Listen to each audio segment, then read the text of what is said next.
Hello, everyone. Hi, everyone. Welcome to the You Don't Look Like an Engineer podcast. Today, we have a long-time friend and an expert in the industry and especially in the water space. We're really excited to have you, Dan. Thanks, Laura. Thanks, Sohan. It's great to be here. So first of all, if you could provide some insights into your background and including your city of birth and any memorable aspects of your childhood that influenced your interests and career choices. Yes, so I grew up in Melbourne. I grew up with a dad that loved the water, and so that was part of my journey. So he loved scuba diving and spending time in cold rivers and cold lakes and in the ocean, etc. So grew up around the water, even though it's a lot colder down in Melbourne than it is up here in Queensland. But probably got influenced to be an engineer through growing up and enjoying solving problems, but having, once again, probably some influence from my dad. He was a civil engineer, but I went to Monash University in Melbourne, and the first year of that course is general engineering. So when I finished school, I thought, oh, look, I like solving problems. Engineering's a really broad course, so it'd be fun to start with that. And so I did a double degree in science and engineering. But as I progressed through the course, I found that I really enjoyed the water and geotechnical engineering subjects because they're much more about nature and the environment. And so I ended up specialising in geotech and water, but it wasn't really until I went backpacking around South America when I finished university that I discovered my my why. When I finished uni, I ended up in Ecuador and ended up volunteering with an NGO over there that was doing water and sanitation projects in the remote Quechua communities in the hills around Quito. And it was a really amazing experience because we were planning, designing these solutions, and then we're going out into the villages, living in the community, constructing, digging the trenches for the pipelines and constructing the water supply systems alongside the community, and eating with them and just building relationship. And at the end of one of the first project that I worked on there, the thankfulness from the local sort of children and the mothers and fathers and the tears in their eyes sort of really made me reflect on how powerful engineering is and how powerful, I'm biased, but how powerful water engineering is as a profession. And so I think that I describe it a bit as a head to the heart moment where I'd gone to university because I enjoyed solving problems and coming up with solutions, but it struck me that the why was really around people and changing lives, and from that point onwards, I've always really worked in the water engineering space, but I spent a lot of time in Australia, but also been sort of privileged to work in over 25 countries and meet so many different cultures and hear so many different stories, and yeah, it's just so wonderful seeing the change we can make in people's lives. I feel like that is, first of all, that is an incredible experience to have had. I feel like a lot of the people I've spoken to, especially at uni, I feel like once they get into industry, it's a bit different, but that's sort of what they want out of engineering. You know, They want to be involved with the people and make a difference and see the projects they work on changing lives. But once they get into industry, it becomes, unless you're working on site, there's like a bit of a disconnect between, table and what's happening in the real world, and that sort of gets lost a little bit. I think it's just hard to see the impact when you're not working in like those communities. And I think it was really good that you went to, a country that is completely different from Australia as well. Yeah, that would have been and had a very such a hands-on experience. Yeah, I need to go back to South America because it's such an amazing place. But so much of my time in development projects now is in the Pacific and in Asia and Africa. So, so I've been experiencing a lot of the cultures over there and trying to work on my Urdu. I've been spending a bit of time in Pakistan and Bahasa, which is obviously in Indonesia, but yeah, it's so wonderful.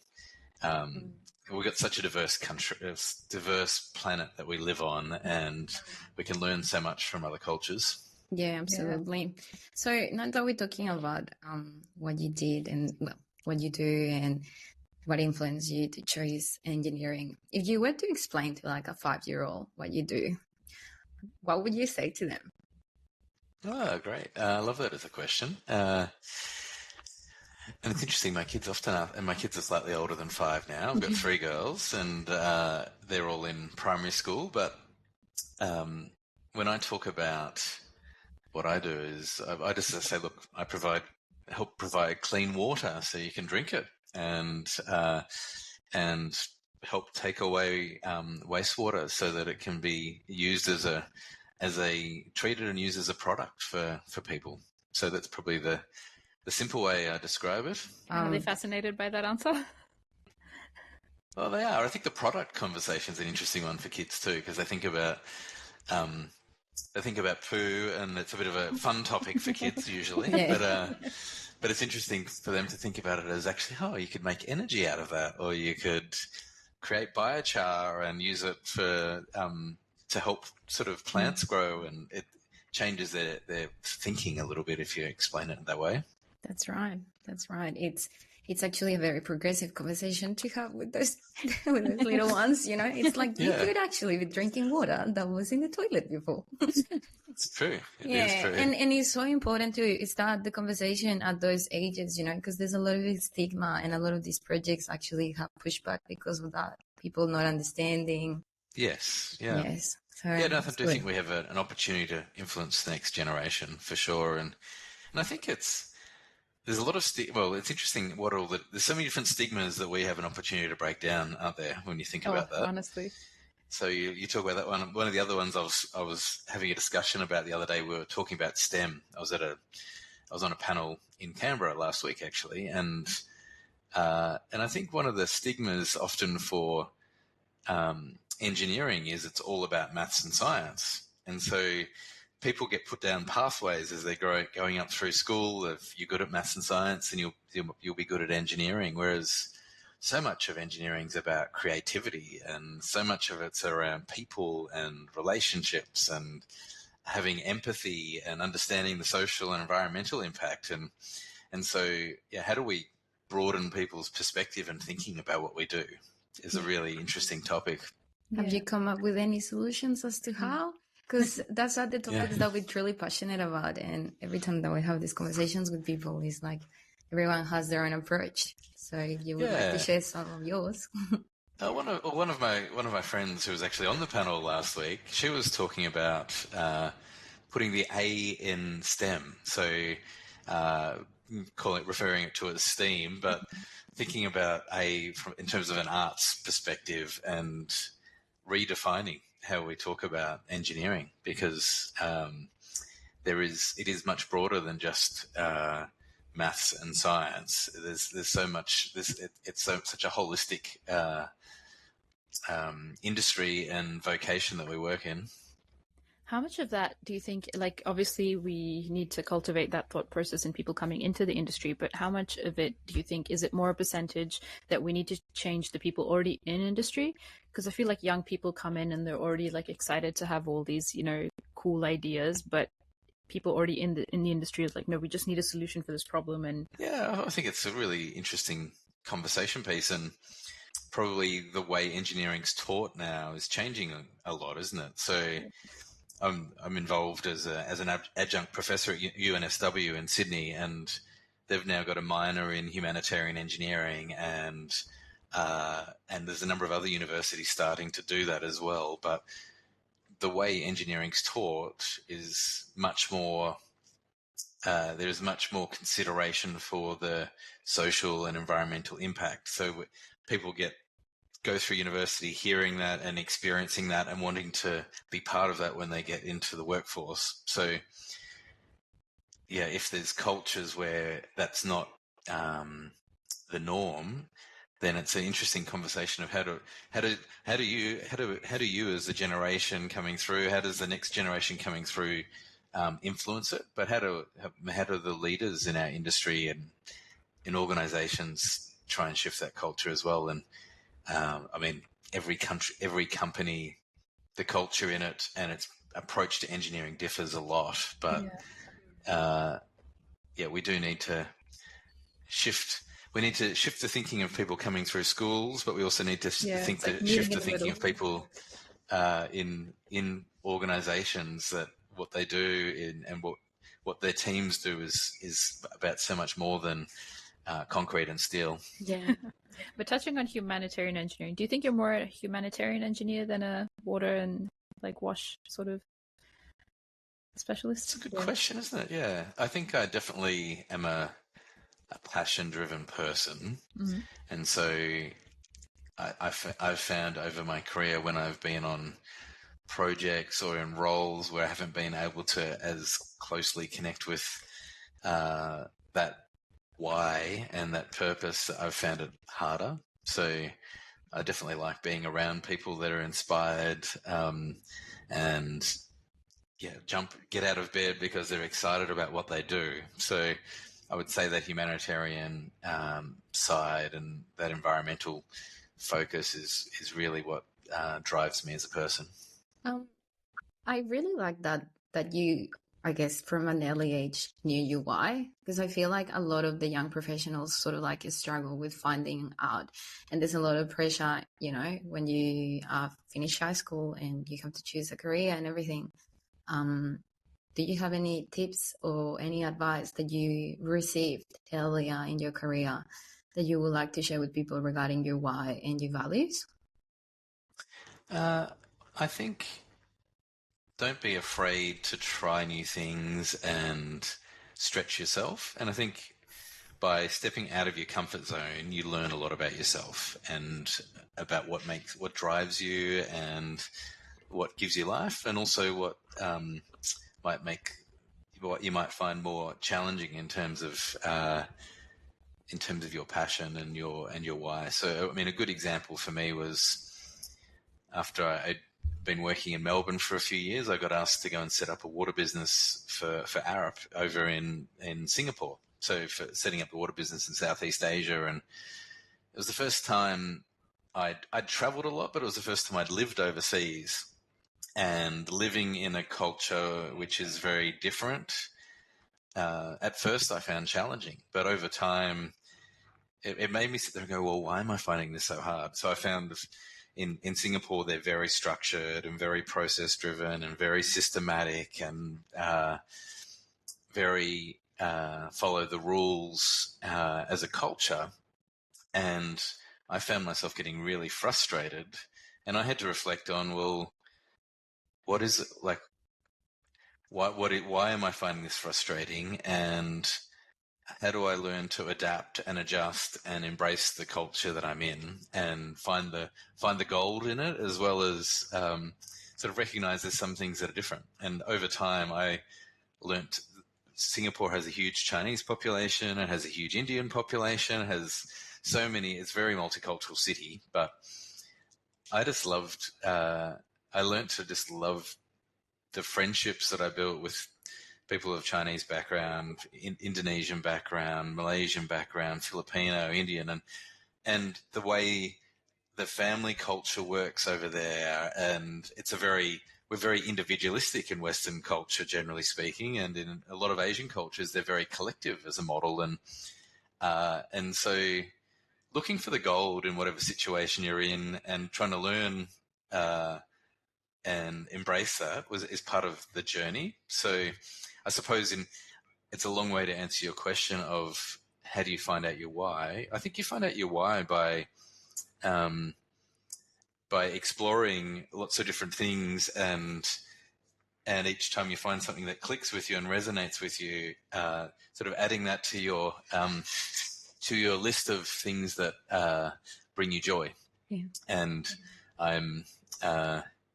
I'm reading a book at the moment. Well, I've just read a book at the moment called "Be Your Future Self Now," and it's by a guy called Benjamin Hardy, who's a sort of organizational psychologist. But one of the things in the book he talks about is writing. A lot of it's about thinking about dreaming about who you would like to be if you had no constraints in the future, and then living like that person. And one of the exercises, you could choose the time frame, but you write a letter from yourself, your future self, to your current self, talking about who you are and what you're doing and giving yourself advice. And it's really enlightening when we take away the constraints of the limitations we put on our mind and try and think very blue sky and big picture, how exciting life can be. And I think don't limit yourself, because everybody has so much potential, and life is so extraordinary if we decide to embrace it and dream big. And I love the saying, if you shoot for the moon and fall short, you'll hit the stars. But if you aim for a skunk, you'll hit a skunk. And I think it's that sort of mentality for me. My advice is carpe diem, which, like, I don't know. Have you seen the movie Dead Poets Society? I don't think so. It's probably, like, it's been around for a few years, but an absolute classic. So part of your homework is to go and watch Dead Poets Society. But amazing. Homework. Yeah, the book. Love that.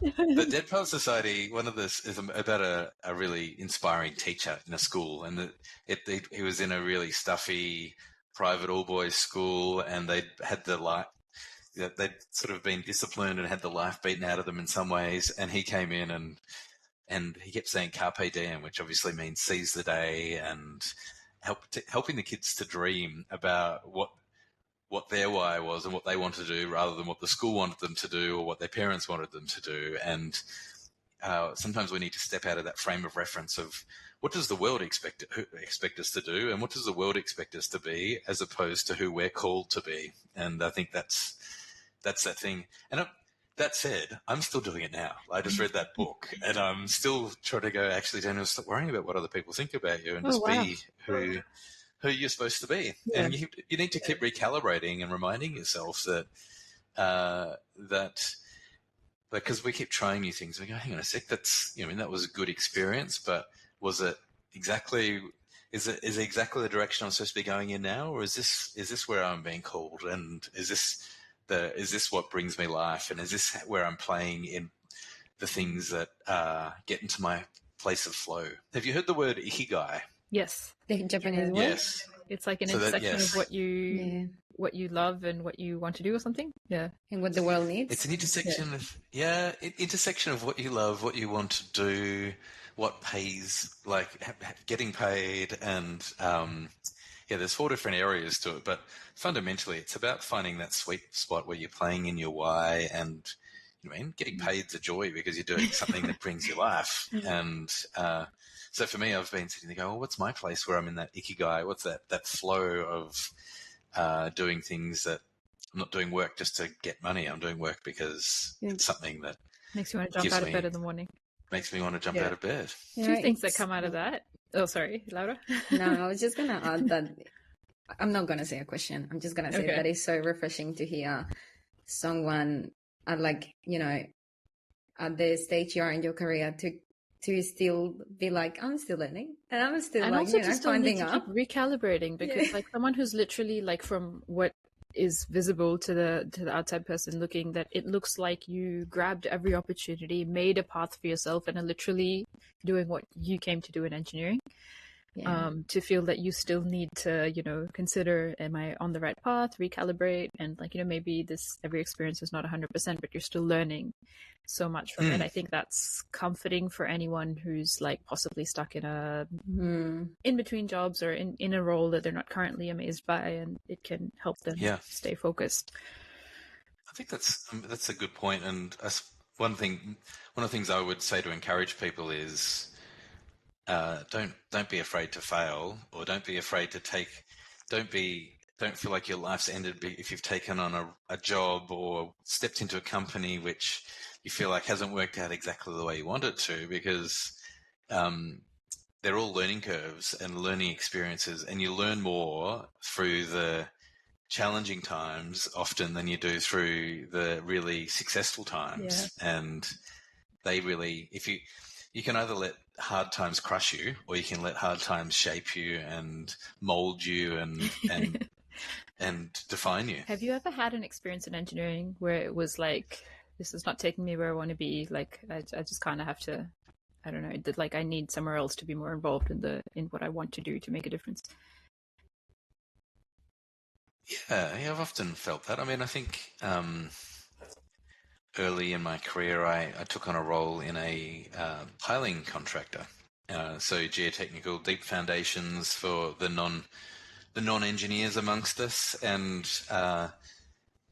I was working in the company was based in Melbourne, but I was working all over Australia with them, and had a lot of fun in terms of we were doing tendering, estimating, design, construction. So it's one of those rare industries where you get to be involved in all parts of the project. But so I was enjoying the technical side of it. But then if I sit there and think about, was I helping to develop solutions that were transforming people's lives, or was I having a profound impact on the environment, or responding to climate change, or doing things that really inspired me? So I was doing lots of really technically good things, and I was working with good people, and it was a good company. But was it really aligned with was it in my place of ikigai? Was I really in that sweet spot of that flow? And I wasn't. And I think that I was reflecting on, so, it was like one of those recalibration points where I thought, and that was at the moment when I moved into consulting and joined Arup, and felt much like I resonated much more with their sense of purpose as an organization and my sense of purpose. So I'm curious to know, you've chosen like water, energy, resources, and is there a reason why you chose these specific areas? You talk about your passion for climate change. Yeah, well, I think we talked about water, and water's always been probably something that's been a constant through my career since that time in Ecuador, and over time that interest has evolved more and more as I've thought about, well, what does humanity really need? And we think about food and agriculture, we think about energy and water, and they're probably when I think about the basic needs of society, then they're the ones that have really, they're ones that are easier to directly connect with in terms of the need. But then as we've started to become more and more aware of climate change and issues around decarbonisation, etc., that interest has sort of evolved and intersected in different ways. So there's the humanitarian side of going and working in a developing country to deliver water and energy and resource type solutions. But then if you think about it from an Australian perspective, how do we as engineers help with accelerating a response to climate change that affects everyone? So one of the projects that I'm working on at the moment is over in Western Australia, and we're establishing a development company, and we've identified the fact that for Australia to decarbonise quickly, we need to identify the resources we need and extract them quickly and develop solutions quickly. So in the Pilbara, northwestern Australia, we have huge deposits of lithium, vanadium, rare earths. There's obviously a huge amount of iron ore. And there's a number of companies that want to also at the same time set up hydrogen, green steel production, and agriculture. So we've got all these resources needs that are needed from a decarbonisation perspective. And one of the things that's slowing it down is getting water to these mines to either open them or to dewater them in a sustainable way. And the second part of it is we've got First Nations communities right throughout the Pilbara that in a lot of instances have been treated poorly or not considered in a way that delivers good outcomes for them. So there's these nexus. So I've often thought about the nexus of food, water, energy on a city perspective or on an international development perspective. But one of my latest areas of focus is how do we unlock decarbonisation quickly, and how do we use water as a catalyst to do that?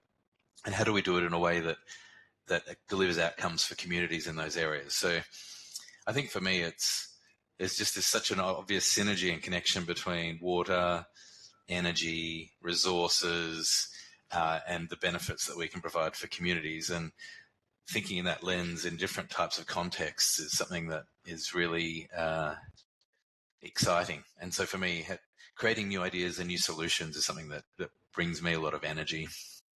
I guess a lot of the times when people do think about water-related issues, it is more of an international issue that they see it as. So I think, bringing that home and talking about how we can,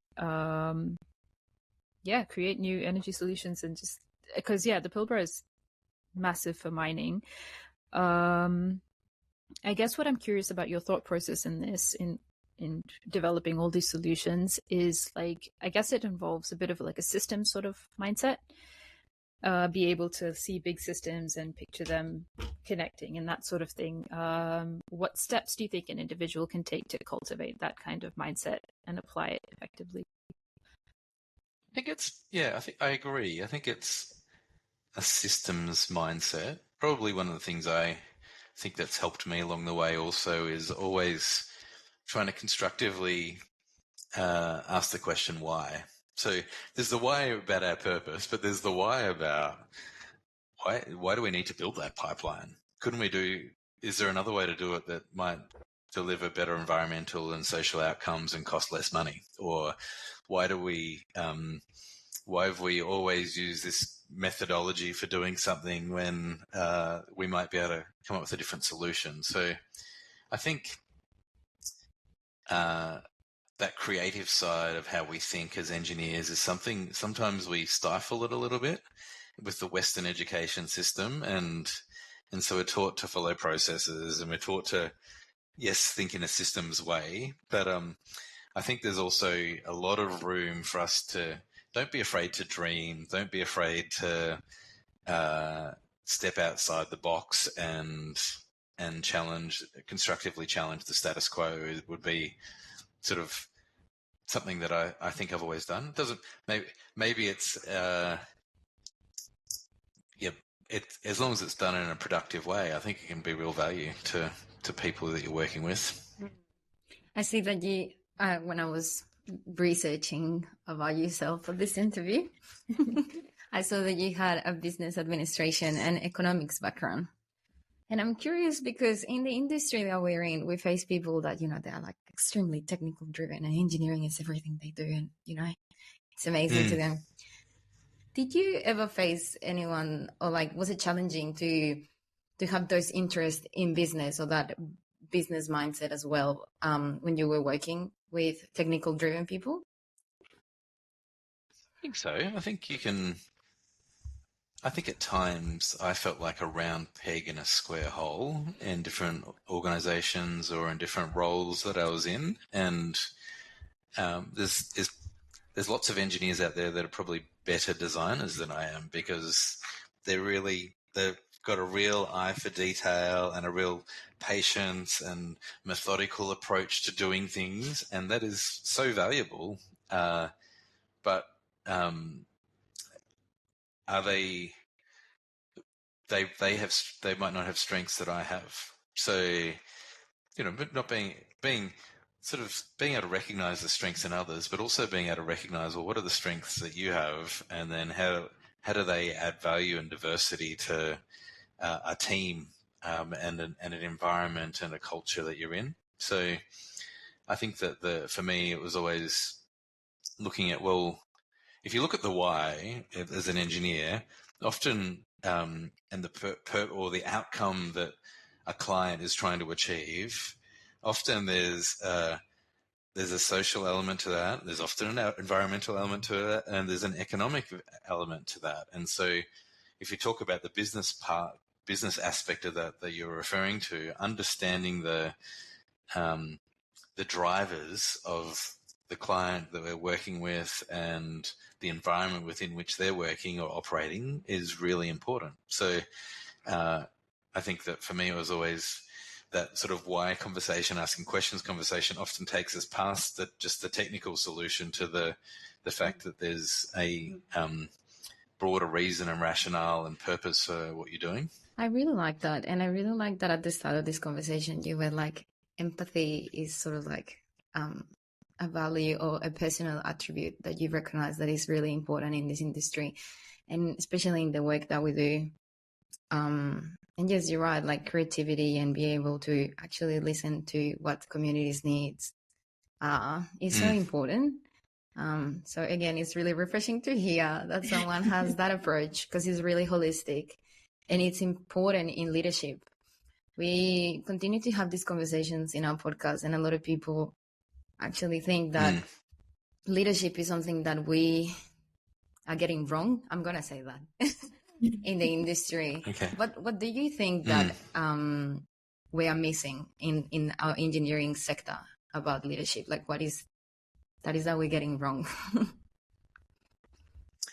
Yeah, well, it's funny. It's a big question if we think about the industry as a whole. I think every company is so different, and even the differences between private sector and the public sector or different types of engineering can vary a lot. But I think the concept of sometimes in the engineering profession, people get promoted for their technical prowess as opposed to their social their environment, like their EQ and their ability to actually lead and inspire and encourage and guide and delegate. So often if you're in a very technical profession, whether it's engineering or IT or whatever it is, and you're very good at something, you often can progress into leadership. But sometimes people are very technical, are also very focused on the detail, and therefore it can be hard for them to actually delegate and empower. So part of it's about recognizing and championing the strengths in different people. And some consultancies are doing this where you have pathways for people who are for technical excellence, and you have pathways for people who are very strong at project management, and you have pathways for people who are really good with clients. And so I think we need to get, and I think the private sector is probably doing, in some ways, has been a little bit more progressive in that. Recognizing leadership in people is really important, as opposed to just recognizing technical excellence in terms of if they're leading teams. I'm so fascinated about the technical work that you do, but I feel like that might have to be a different segment because there's so much to learn about your the progression of your career and like how that impacts not just leadership but aspiring engineers. I feel like now that we're talking about technical and like the EQ side of things, do you feel like, okay, it's going to be a bit long-winded, but the work that you want to do in like wash and water is very technically driven in some aspects, but also you have to speak about it a lot and you have to share the work that you're doing and go out, and be on panels, and that advocacy is also required. But that kind of takes away from the technical, like it takes time, obviously, and time away from a skill. Yeah. Has it been a bit of a trade-off? Like, have you had to forego learning good technical skills that you feel like, I don't know, yeah. Yeah, great question. Yeah. I think I've definitely gravitated towards the leading people, leading teams, listening to, I think one of my strengths and one of the things that I enjoy is almost being a translator. So you go into, whether it's in international development or in an Australian context, if you go into the traditional approach to international development, as you probably know, was in the past, and this is a sweeping generalization, but Western cultures, we'd often go into a country and we'd do something to a community, like we go and build something and then leave and think that we'd solve the problem, as opposed to going in, building relationship, asking questions, understanding them and their needs, and then helping to co-develop something which they can feel ownership in, but also build capacity so they can actually maintain and operate it in the future. So I think the ability to listen and ask questions and seek to understand and learn, because everyone has their own context and their own environment they're in, and their own sort of educational approach and their own hierarchy. But how do we understand that and then learn from it, and then develop solutions in a collective way is really sort of probably a different model. And so it's a long way to answer your question of, for me, it's about asking questions and building relationships and building, inspiring people and encouraging people, and then bringing teams together that have technical skills. So often, I gravitate towards the hearing, listening, learning, and then trying to sort of repeat that back in a way that sort of resonates and reflects with whoever I'm working with, and sort of communicating that with the team. I think sometimes it's almost like that role of a translator between what someone's looking for, or a community's looking for, and what the technical team thinks needs to be done, and being the conduit to make sure that it works well. And I think those skills of listening and learning and asking questions and being that translator, if you can do it in an international development context, the same thing applies in an Australian context or as well. So I think sometimes we undervalue the ability of people to work in different countries and different cultures when we think about Australia from a consulting perspective. Yeah. They're most often thought of as two very separate boxes. When they might not. Whereas the skills are so powerful. Yeah. And I guess you've sort of known what you wanted to do, and there's been a bit of a path paving work you've had to do to get there. How much of it was you focusing on just, doing the best at your current role, and how much do you reckon is more building self-advocacy and, putting your hand up or speaking, and like how much does that get you into positions where you want to be, I guess, for someone who's so wowed by what you've done and wants to end up on a similar pathway? So I think whether you call it self-advocacy or not, I think it's definitely, if you're definitely taking opportunities and stepping into them. And I think there are, there's the pathway of doing our job really well, which I think is really important.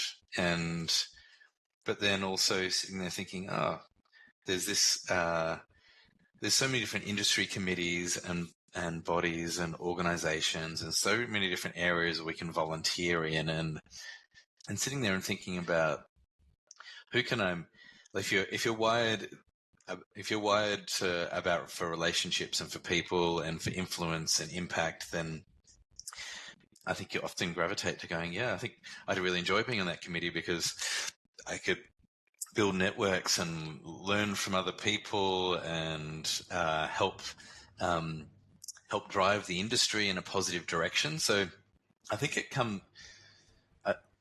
I would probably say that I encourage people to get involved in lots of things outside of their day-to-day job, because you grow a lot and you learn a lot, which also helps you in your day-to-day. But and those networks and relationships that you make and the opportunities you have to speak and the opportunities you have to lead are all ones which help you to grow as a person. Things like early on in my career, things like LinkedIn didn't exist. So the way people advocacy works nowadays, or the way people share messages with social media, has evolved so much. And I probably had no idea when things like LinkedIn were coming in. I had no idea of the power of social media. But it is a really amazing tool if you use it to and that's, I guess, what share I was wondering. Positive messages. Yeah, because there's so many people involved in very cool things. Like I know in our water team here in Brisbane, there's a lot of people doing some very incredible work for places like Tonga and helping them in climate change. But I guess that's the thing where how much does talking about these things on LinkedIn help open more doors and help you get on those pathways, as opposed to, okay, yeah, you've delivered that well and everyone at the company knows. yeah, but Yep. should you be investing I time and putting it into the...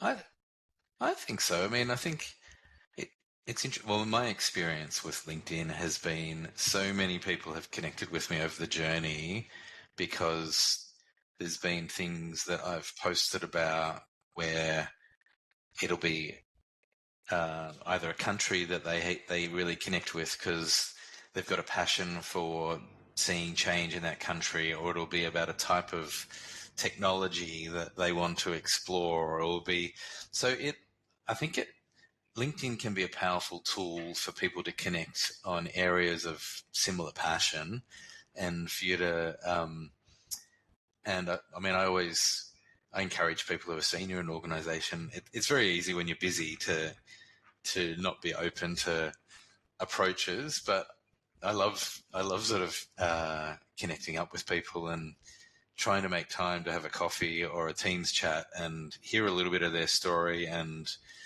connect them with. Often it's a quick chat to connect them with someone else who's the right person for them at that right time or that right season. So I think as people who've been in the industry, we have and I'll go so far as to say an obligation, but we have I think we have an opportunity to really help shape and encourage and inspire other people on the journey and open doors for them. And everyone who's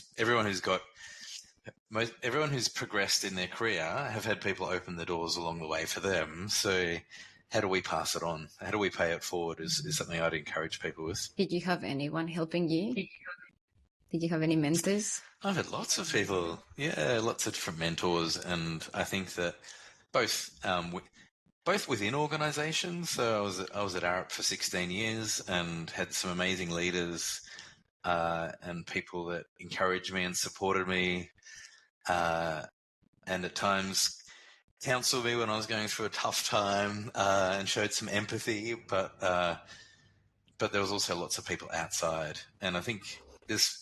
One of the other things I love to encourage people about is, yes, mentoring's fantastic, but sometimes you have to go out and find your mentor as opposed to wait for a formal program to come and find you, because a lot of it happens organically, and identifying people that you think are inspiring or encouraging or a little further down a pathway that you would like to see yourself on in the future is don't be afraid to reach out and say, hey, can I have a chat? Can we I love to sort of ask you some questions and learn from you. And most people will say yes.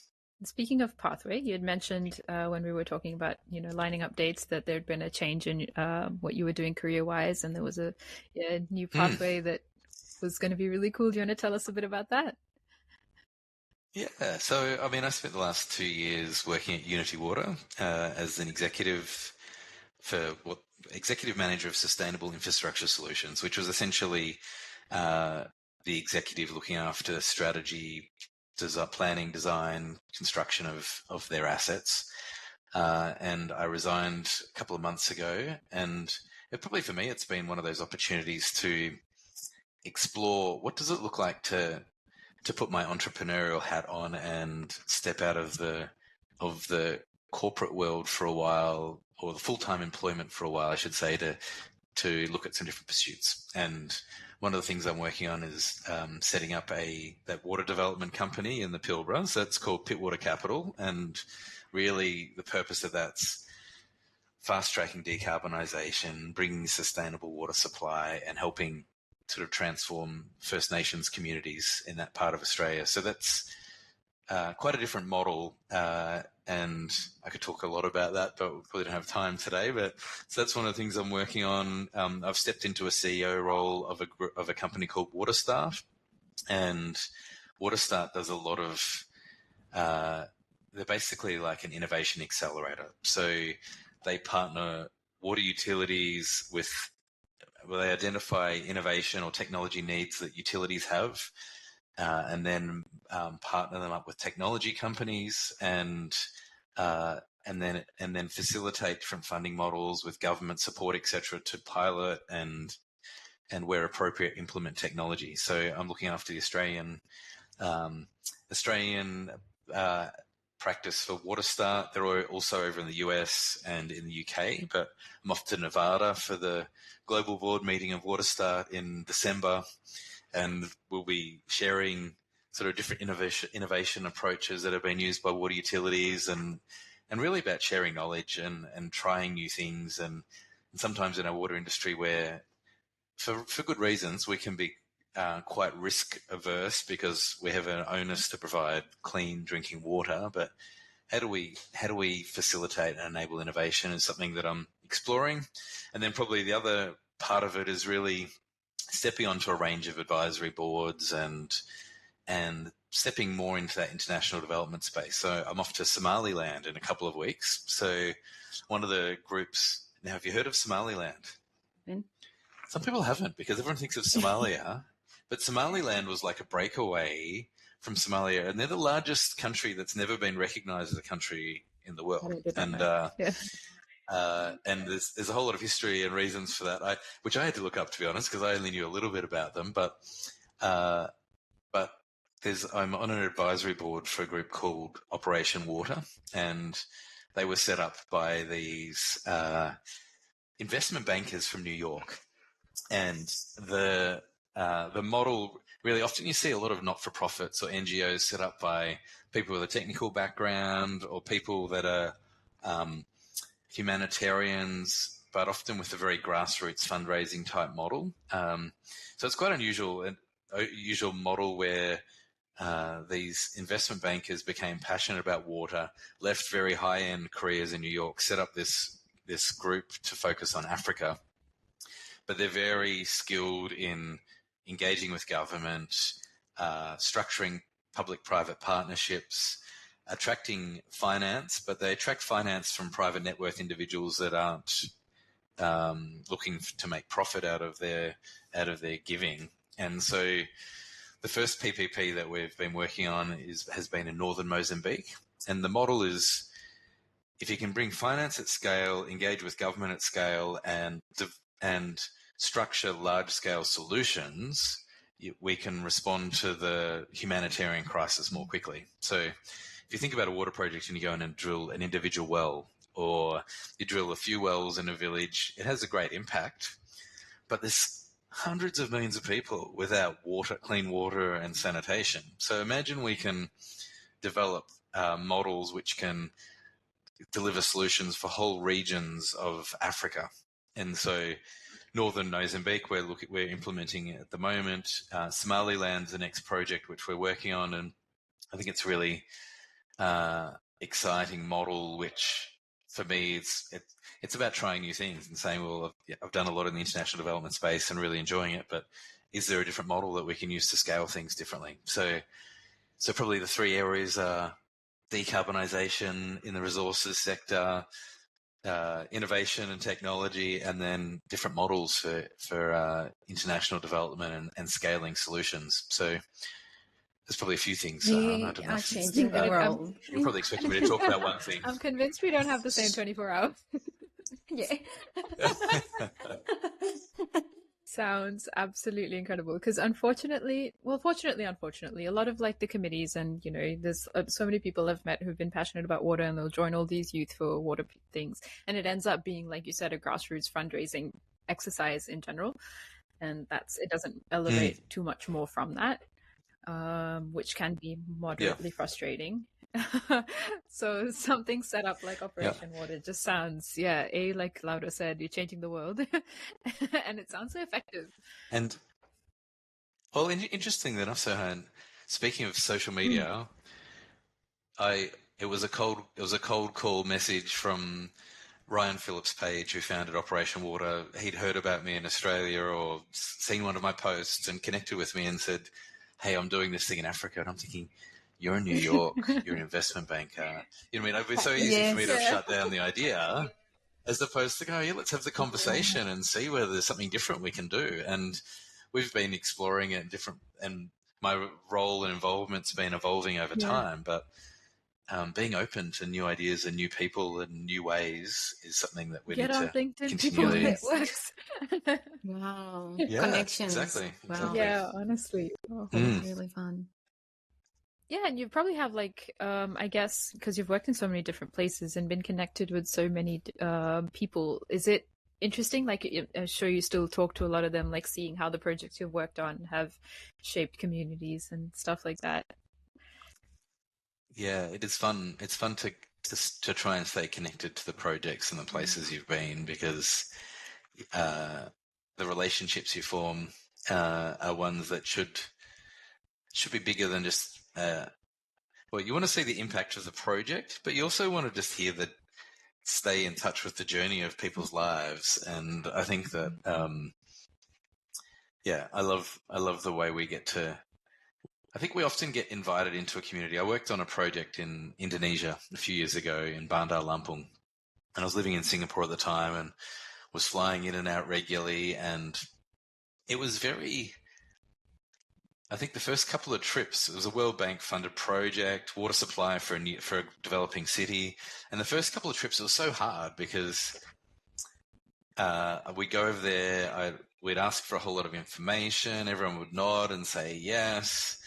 And then we'd fly back to Singapore and the information wouldn't come, and you try and call, and they were trying to be polite and supportive. Now, sometimes they didn't have the information, or they didn't know how to send it, or it was just breakdowns in communication. And so after a couple of trips, I thought, how are we going to make this work? And I found one of in our Singapore office, I sort of identified who had an Indonesian background, and I found this graduate who wasn't a water engineer, but I thought, I said to him, and his name was Daniel as well, he had a great name, so I had to connect with him. But I said, Daniel, come along with me on the next trip. I'd just love you to help translate, but also just, we're having trouble with information flow, etc.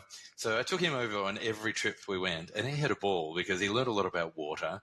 But in a lot of, I was talking about Asian cultures before and how I'd had to adapt. But one of the things in a number of cultures is it's as much about what's not said as what is said.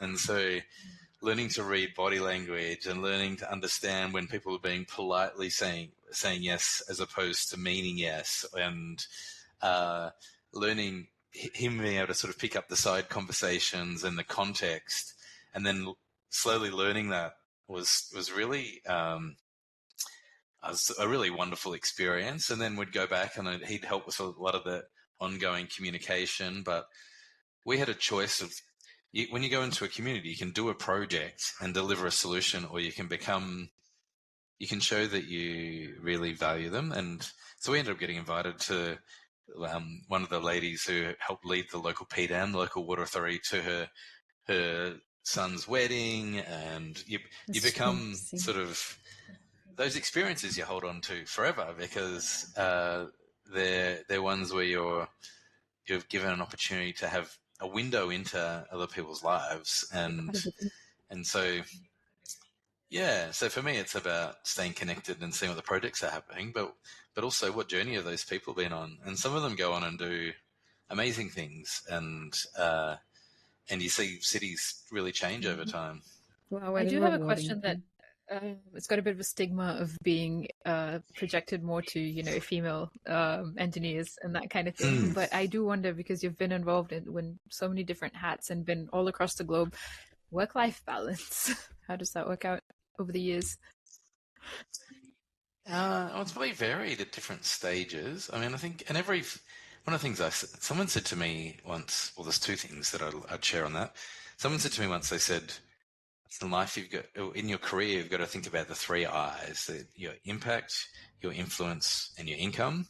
And so this is sort of a sidebar tangent that I'm taking you on before I talk about family and kids. But for me, that's like a really helpful question when you're thinking about roles of, how do you have a positive impact and how do you have a positive influence? But yes, for most people, there's also a consideration of income, and that varies. For some people are happy living in a tent, and living a very simple lifestyle, which is great. And some people want to live a really extravagant lifestyle, and everything in between. But sitting there going, when you think about your family, is for you and your partner and your kids, what's the lifestyle you want to create for them?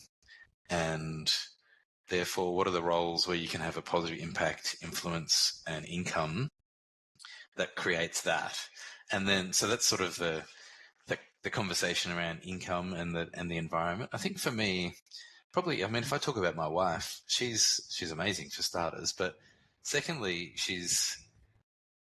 I think she's happier when I'm happy, if that makes sense. So if I'm working really hard and depressed, or really hard and feeling really uninspired about my job, and I'm just doing it because I have to,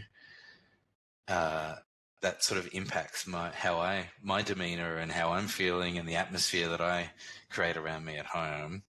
Whereas if I'm working, she doesn't mind me working really hard if I'm happy and if I'm inspired, and yes, valuing and prioritizing time with kids and my wife and valuing family. But I think if you're in your place of flow and feeling happy as a person, that is a huge part of balance. But the other part is sort of working out what is the right mix. And it depends on the role you're in, how much travel you do. It depends on the context. You know, I mean, some couples both work really, really high-end full-time jobs, and it's a real balancing act around travel and things. And some couples, one person works full-time, one person works part-time. So I think everyone has to have their own dynamic, but it's that constant dialogue of going, are you being honest with it? Are you happy? Are we getting enough time together? Are we prioritizing each other? Are we doing these things and then evolving from that space? I feel like I'm talking a lot, but I suppose it's my job to talk a lot today. No, but it's so interesting, and it's a very it's like dialogue is so important. And when you're talking about, like, you know, being happy as an individual to come together, it's key.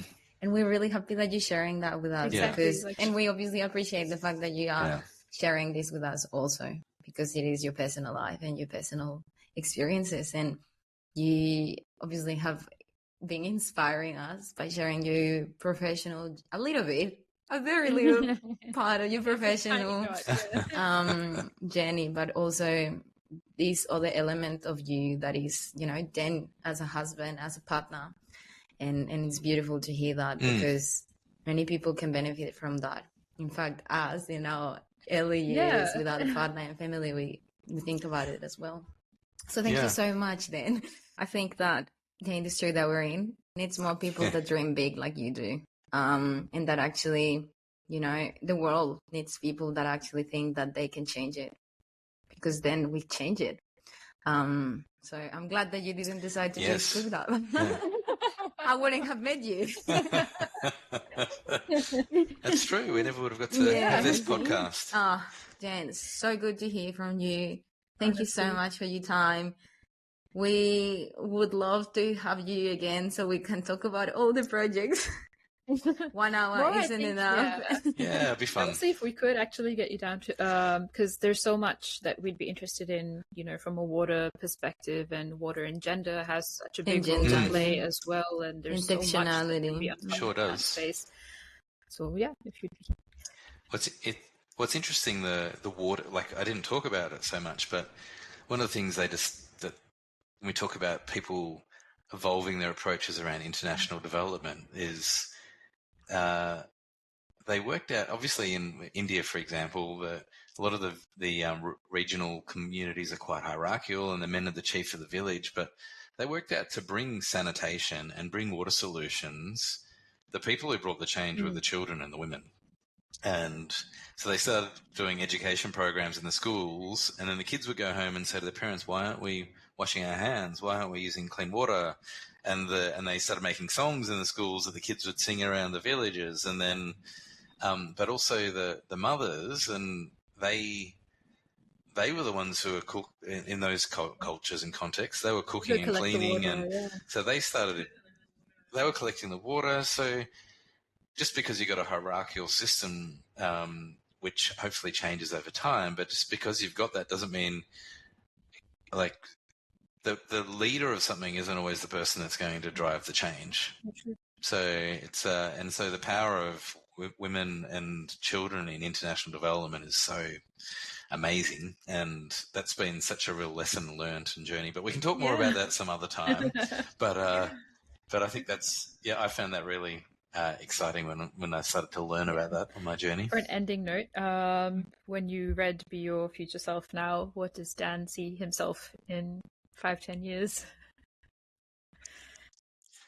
Wow, that's a big question. And I think I had I surprised. This is part of the reason I enjoyed it. I found that I was living on a farm, for example, and I didn't know that I'd be living on a farm until I started writing the letter.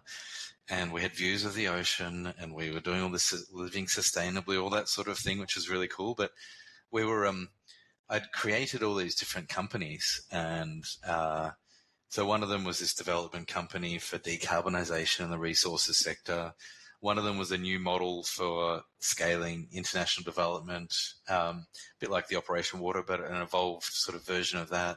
One of them was a sustainability. So I suppose I found that my future self had designed and created a whole lot of different companies that were helping have different impacts in different spheres. It's probably the quick answer, but I hadn't expected that when I started writing the letter. So I look forward to hearing about your letters and what your future self does. Certainly. Thanks, Sohan. Thanks, Laura.